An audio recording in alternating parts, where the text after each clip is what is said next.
मित्रांनो, मी माझ्या मराठी सिनेमांच्या रिव्ह्यूजमधून एक शब्द वारंवार घेत असतो.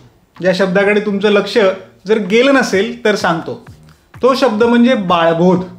तुम्हालाही आपल्या या मराठी सिनेमातील बाळबोधपणा अनेक सिनेमांमधून दिसला असेलच. खास करून कथेच्या सादरीकरणात हा बाळबोधपणा वारंवार दिसून येतो. आणि मग यात जर एखादा नवखा लेखक दिग्दर्शक असेल तर मग विचारायलाच नको.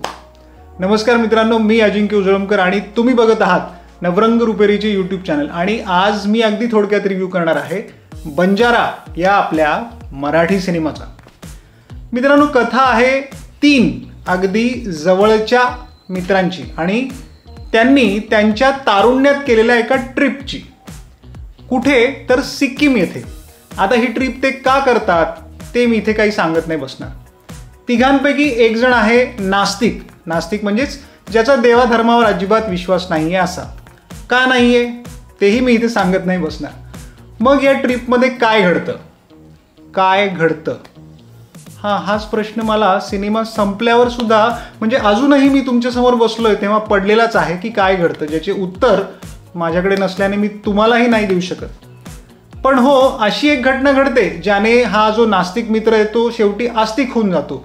आता अगदी शेवटी घडणाऱ्या 2.5 मिनिटांच्या त्या एका घटनेसाठी आपल्याला 2.5 तासांचा सिनेमा बघावा लागतो. मित्रांनो, या 3 मित्रांच्या भूमिकेत आहेत भरत जाधव, सुनील बर्वे आणि शरद पोंक्षे. या 3 मित्रांच्या तरुणाईतील भूमिका साकारल्या आहेत सक्षम कुलकर्णी, आदित्य धनराज आणि स्नेह पोंक्षे. हो, स्नेह पोंक्षे म्हणजे अभिनेते शरद पोंक्षे यांचा मुलगा, जो सिनेमाचा दिग्दर्शक आहे. आणि कथा, पटकथा, संवाद हे सुद्धा त्यानेच म्हणजे स्नेह पोंक्षेनेच लिहिले आहे. स्नेह पोंक्षे ही सर्व कामे पहिल्यांदाच करतोय, if I am not wrong. मित्रांनो, कथा, पटकथा कशी नसावी याचे उत्तम उदाहरण आहे बंजारा. संवाद कसे नसावेत याचे उत्तम उदाहरण आहे बंजारा. दिग्दर्शन कसे नसावे याचे उत्तम उदाहरण आहे बंजारा. आणि काही प्रमाणात का होईना अभिनय सुद्धा कसा नसावा याचेही एक उत्तम उदाहरण आहे बंजारा.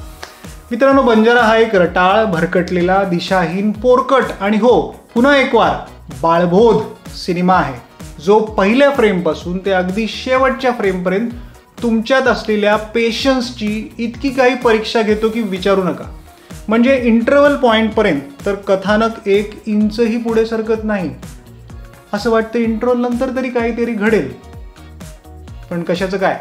एक तर उगाच लांबवलेली पटकथा एकीकडे पेशन्स टेस्ट करते, तर दुसरीकडे शेवटी सुद्धा काहीच विशेष न घडल्याने अंती संताप तर येतोच, पण लेखक दिग्दर्शकाची कीव जास्त येते.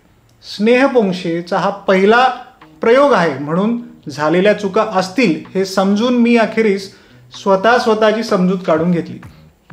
शिवाय भरत जाधव, सुनील बर्वे आणि शरद पोंक्षे या तिघांच्या ट्रिपची काहीतरी मजा बघायला मिळेल अशी आशा मला होती.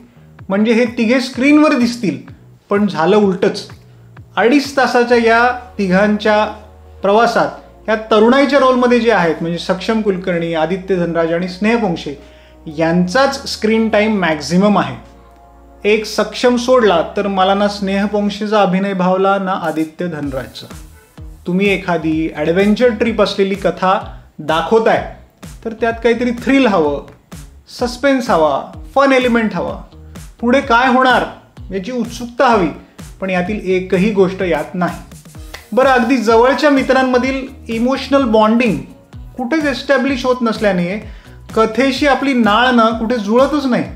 शिवाय ज्या कारणासाठी हे तिघे ट्रिप काढतात त्या कारणात सुद्धा म्हणजे त्या एका मित्राच्या आणि त्याच्या आजोबाच्या नात्यामधील एक बॉन्डिंग हे कुठंच समोर येत नाही.